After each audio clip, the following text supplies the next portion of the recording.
Hey everyone, welcome to episode 15 of The Climate Dad, the environmental podcast where we talk about and explain the news and science of climate change. I'm your host. My name's Mike Smith. I'm the father to two great kids, and I'm also the founder of Acclimate, the climate solution where we help businesses without sustainability teams to measure, reduce, report, and offset their footprint without having to become a climate expert and with our expert guidance in net zero software. Today, we're going to be talking about human flourishing. But first, here's your Climate Minute. The Trump transition team has nominated Liberty Energy CEO Chris Wright to be the incoming Secretary of Energy. Liberty is one of the world's largest oilfield services companies, executing something like 20% of the fracking operations within the United States. And Wright is an oil industry evangelist. This nomination is having a series of downstream effects. One related effect is that analysts from Rystad Energy are now predicting a, quote, golden age, unquote, for liquefied natural gas, or LNG. Natural gas production in the United States has been growing for years, up from around 65 billion cubic foot per day in 2013 to over 100 billion cubic feet in 2024. And that's expected to continue growing in Trump 2.0. However, over the same time, the export of natural gas has rapidly grown, faster than the growth of production, as pipeline exports to Mexico have gone up fivefold to around 7 billion cubic feet per day. And ship-based LNG exports have gone from non-existent prior to 2015 to 12 billion cubic feet per day. To show this outsized growth of export continuing, they're looking at it growing around 20 to about 20% of the market share by the end of the second Trump administration. That's big indeed. Another effect of the nomination is that U.S. offshore wind production, which has struggled to grow in the United States, even with Biden administration prioritization, is expected to continue to struggle further. Bloomberg Green reporter Michelle Ma is reporting that one promising U.S. startup, Keto Technologies, which has created a system for more efficiently building floating offshore wind farms, is going to start looking for an international home. CEO Sam Kenner is considering Scotland, France, Japan, Taiwan, and South Korea. This is a likely bellwether of the U.S. losing the manufacturing capacity of this industry. Also relatedly, one of the climate tech winners in our new political environment is likely to be geothermal energy. One unappreciated geographic advantage of the United States is how close the mantle of the Earth is to the surface throughout the American West. Bluntly, we just have a lot of hot rocks. These hot rocks are valuable because not only do they provide warm springs for Westerners that enjoy getting out into the backcountry a little bit, but this heat can be converted into usable energy by drilling into the Earth. You don't have to drill as far down. And then injecting a cool fluid down that hole and recovering the hot fluid back up a different pipe to run electricity-producing turbines. Since it is emissions-free energy that can be used both day and night, it has the support from Democrats. And since it's a transition industry for oil and gas workers, it has Republican support. A bipartisan group of Western legislators from Nevada, Idaho, California, New Mexico, and Utah have introduced legislation to help drive this technology forward. One's called the HEATS Act, which removes permitting requirements from geothermal exploration, and the other is the CLEAN Act, which mandates more geothermal leases from the Department of the Interior. A separate point here is that our clean energy transition continues to move forward outside of politics as well, with an organization known as IAG, or the airline group that runs both British Airways, Aer Lingus, and 3 other airlines, has signed a contract for a 10-year supply with an American startup called Infinium for sustainable aviation fuel, or SAF. Last year, this consortium, IAG, used 12% of the world's supply of SAF, and Infinium produces SAF using renewable energy, waste carbon dioxide, and water. The New York Times and also Car and Driver are reporting that the Alliance for Automotive Innovation, which represents 42 auto manufacturers, which sell almost all the vehicles within the United States, is urging the incoming political administration to keep EV tax incentives and emissions regulations. The group claims it can only be successful if, quote, stability and predictability in auto-related emission standards continue into the future, and that they've already invested billions into EV research and development. Meanwhile, in weather and climate news, New York City had a wildfire at Prospect Park in November. That's pretty unusual. And though it's small by Western standards, the 2-acre fire was one of 271 brush fires that occurred in the city during the month, and one of 11 wildfires, major wildfires that burned on the east coast of the United States between Boston and Virginia. This is part of a worrying trend about increasing wildfires in the eastern United States, driven by more frequent droughts. And that, folks, was your Climate Minute.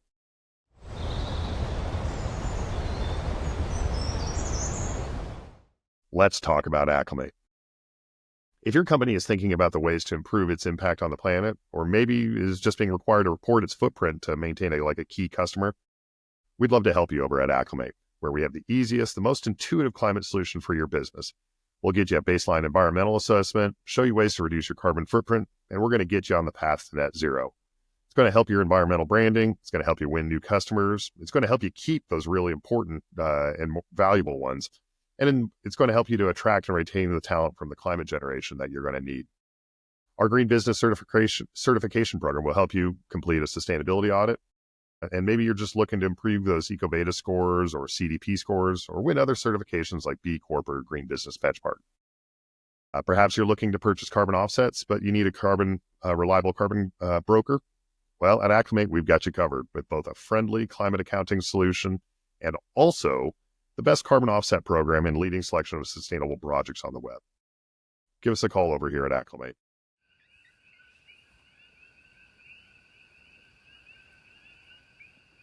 All right, let's talk about human flourishing, and let's have the news guide our conversation today.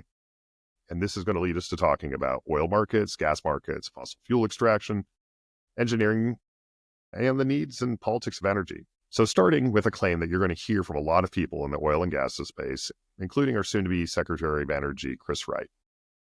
And that line is about that energy betters human lives. The company Mr. Wright currently leads is called Liberty Energy.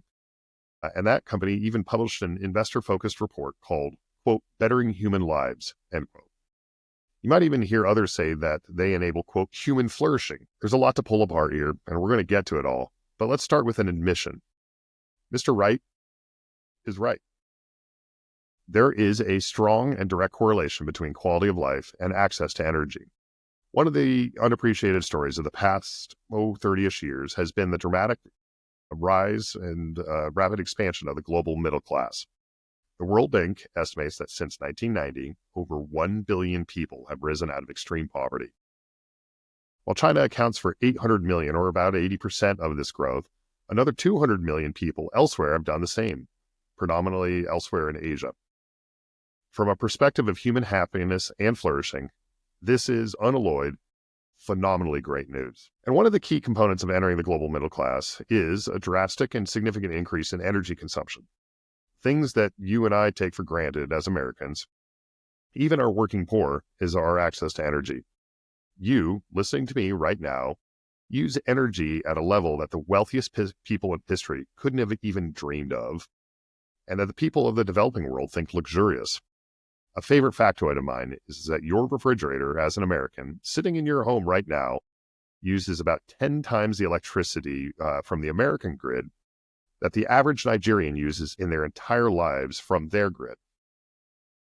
And frankly, who am I to tell anyone that they're not allowed to have a refrigerator? Energy, to be blunt, has enabled human flourishing. Now let's talk about how the talking points that Mr. Wright likes to share start getting pretty leaky when you look at it with a deeper analysis. The first and most obvious to me is that I doubt that anyone that subscribes to a America First mentality cares at all about the well-being of the Chinese people.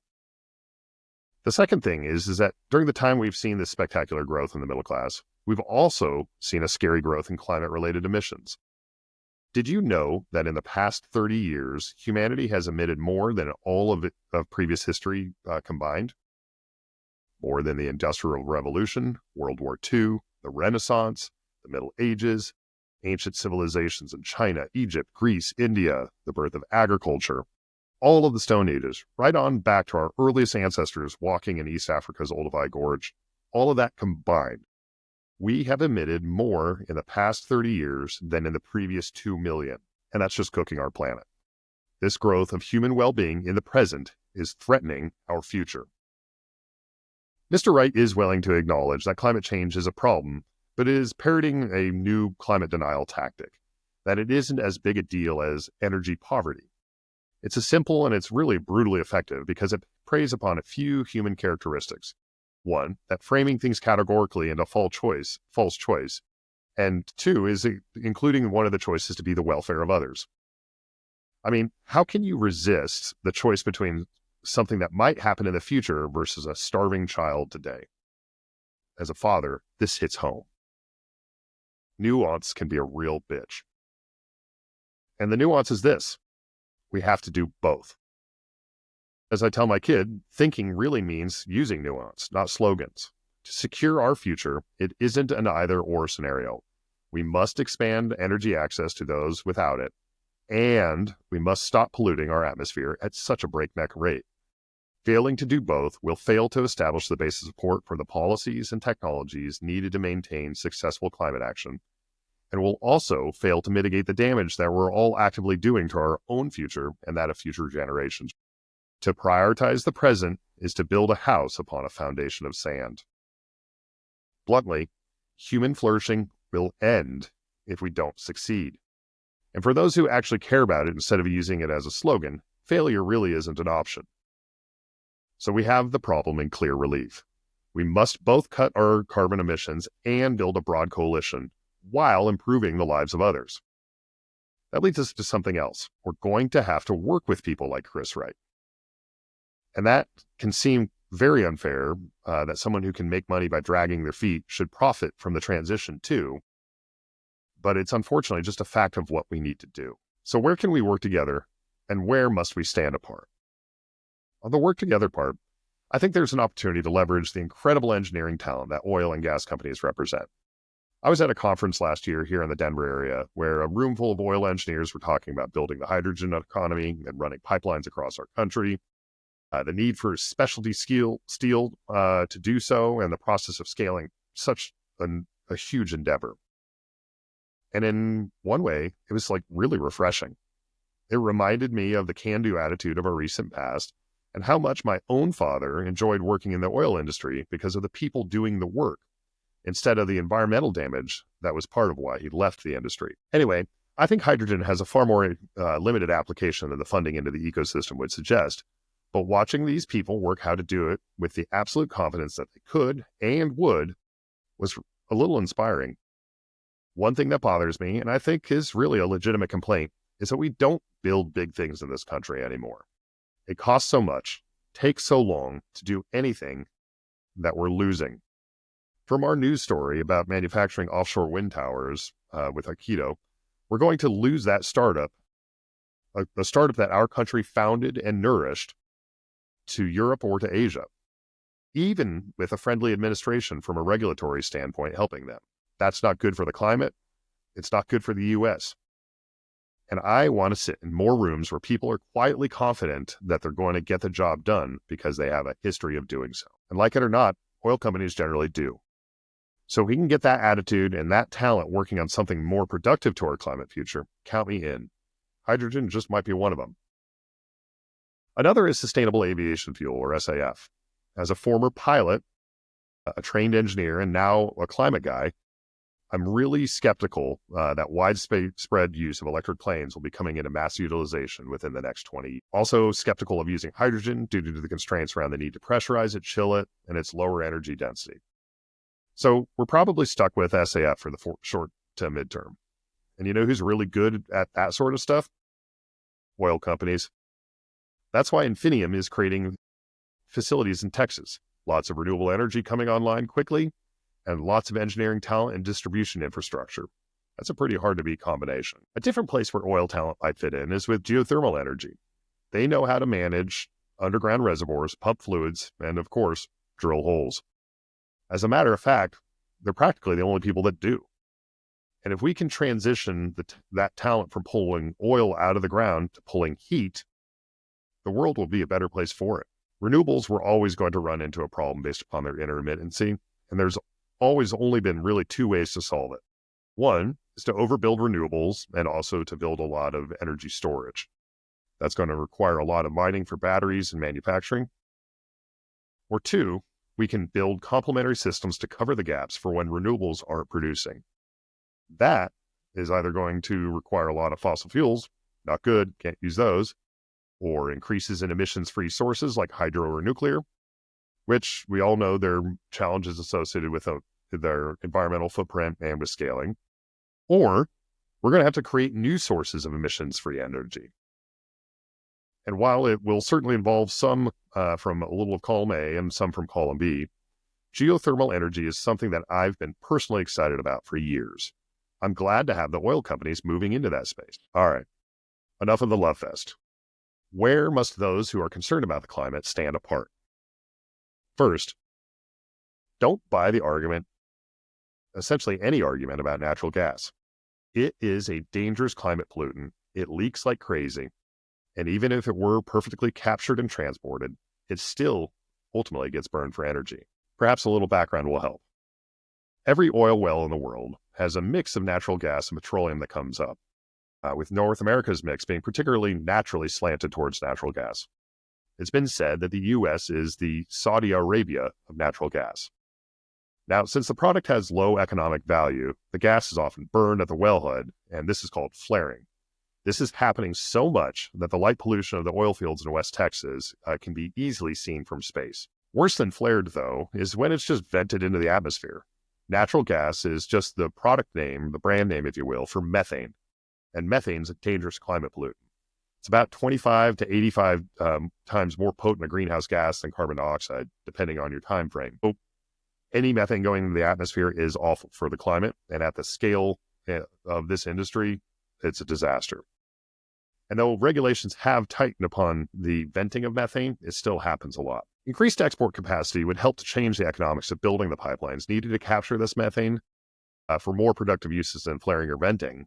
But the economics means that the pumping of oil will probably never be dependent upon the price of natural gas, but actually upon the price of the petroleum that's pumped up with it. And those prices are dependent upon things like OPEC, gasoline usage, and the need for feedstocks for plastics and asphalt. Methane is mostly just a margin builder or a distraction. Even when it is shipped for export, it will remain difficult to ship. The gas will be required to be compressed until it is liquefied, becoming the liquefied natural gas that LNG stands for, which means it must be kept really cold, colder than 250 degrees below zero Fahrenheit. Even still, the gas will boil in the tank. It will leak in the conversion into a liquefied natural gas and out. And that leakage and the expanding gas from the boiling is often just vented to the atmosphere, which at its core is just a big methane release. Even the most efficient systems in place lose about 0.2% of the gas into the atmosphere. It's just a mess. And at the end, it gets burned. So even if you're managing to avoid all the climate warming emissions of the production and transport of the methane, you still get a lot of climate warming emissions from burning it. Not good. Now, I've been focusing on climate for a while, and people have been saying for decades about how natural gas is a bridge fuel to our climate future. And it was true. Natural gas has largely crushed coal consumption within the United States and other industrial nations. But it is no longer a bridge fuel. The pathway to decarbonization has just gotten much, much steeper. Because we've delayed for decades doing this work, we've gone from needing to reduce emissions by about 2% per year to over 8% per year. In skiing terms, our delays caused us globally to have gone from skiing the bunny slope to now needing to ski a black diamond. The time for bridge fuels has passed, which is why the results from COP29 are so disappointing. The world cannot allow developing nations to access the cheapest form of energy they have, because it will harm us all more in the long term than it will help them in the short term.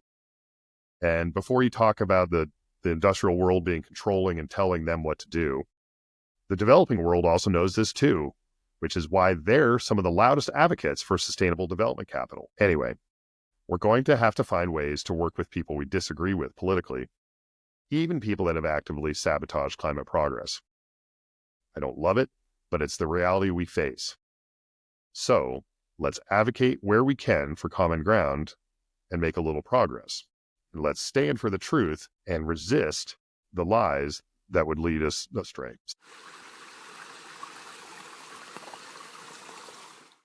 Here are the three big takeaways you need to take away from today's conversation. 1. Human flourishing requires both access to energy and climate action. It's not an either or, it's a both. 2.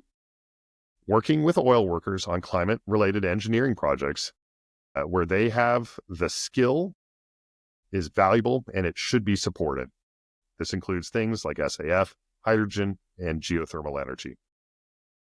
And 3, do not accept arguments about natural gas being a bridge fuel or that we need to expand fossil fuel production in any way.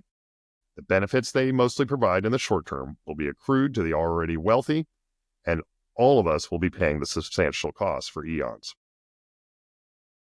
Now, before we wrap up with your small wave of the week, we want to hear from you here at The Climate Dad. Go to acclimate.com or send an email to theclimatedad@acclimate.com to submit a question for the show. As always, Acclimate is spelled ACLYMATE. If your business needs help measuring, reducing, reporting, or offsetting your company's climate footprint, please reach out to my team here at Acclimate, and we're going to get you set up with the best, the most affordable, the easiest climate solution out there. Thank you all for listening. I'll be back next time with a breakdown of all things climate. Make sure to subscribe to The Climate Dad where you get your podcasts and to share, like, and comment on social media. I'm Mike Smith. You've been listening to The Climate Dad. And here she is, Julie Schneiderman of EcoSticks with your small wave of the week.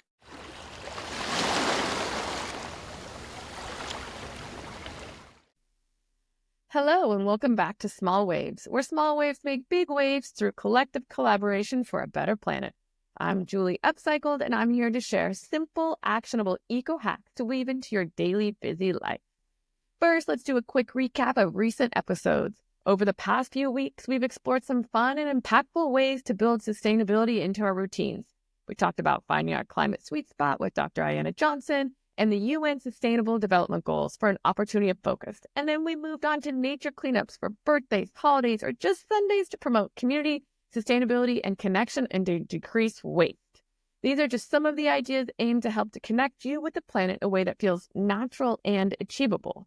This week, we're shifting gears to focus on the holiday season, a time filled with love, joy, and unfortunately, a bit of extra carbon emissions, waste, and excess. But don't worry, we've got an eco hack that keeps the spirit of the holidays intact while cutting back on our environmental impact.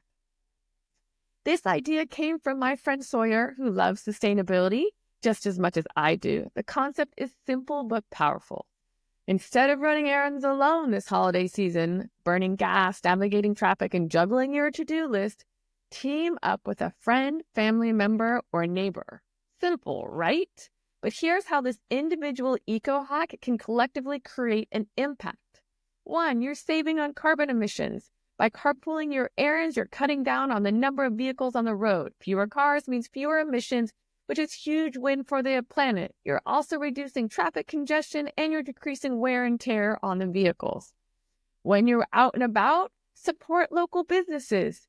Prioritizing small businesses are often more sustainable and you're keeping your dollars in your community. Plus, you're likely to find unique gifts that mean way more than mass-produced items. You also have the potential of minimizing packaging waste. Rather than buy online where you can have excess plastic and packaging and boxes and impact, choose to shop at stores that have reusable bags or opt not to have a bag or see if they have any kind of eco-friendly wrapping paper or take it home yourself and wrap it in some newspaper or create your own custom eco-friendly wrapping paper. You can also, by doing this together, you're spending quality time together, which gets so much harder and harder during these crazy and hectic days, right? You can turn these errands into an opportunity instead of a chore. You're going to be able to connect with friends or family. Grab a cup of coffee, bring your reusable coffee cup, share a laugh, and make the experience fun. You're also going to encourage planning and efficiency, right? Get together and talk about your route and talk about the impact, perhaps figuring out how you can reduce by choosing a route that feels good and sustainable. And so you're figuring out how to go from A to B in the most sustainable way. Make it fun.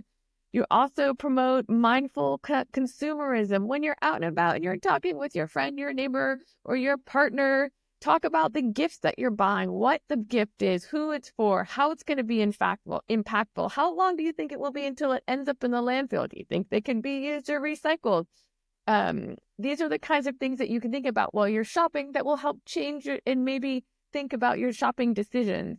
Lastly, it reduces stress and waste. I know holidays can feel super overwhelming, which often leads to impulse buying and also forgetting some of our sustainable tools we already know, like bringing reusable bags and water bottles and thinking eco-friendly minded when in fact, when you're feeling stressed out. With a friend, you're more likely to stay focused and prepared, reducing waste like single-use plastics during your outing. You can have an accountability partner. So as you plan your week, think about who you could team up with. Maybe it's your neighbor, your partner, or even your kids. Sharing holiday errands isn't just good for the planet, it's good for the soul. So thank you, Sawyer, for this thoughtful and impactful idea. It's a perfect reminder that eco-friendly living is often just about doing things together. If you have any of your own eco hack suggestions, please let us know by finding us on Instagram and TikTok. That's it for today's Small Waves. If you found this episode helpful, share it with a friend. It's one more way to build those small waves into big waves. Until next time.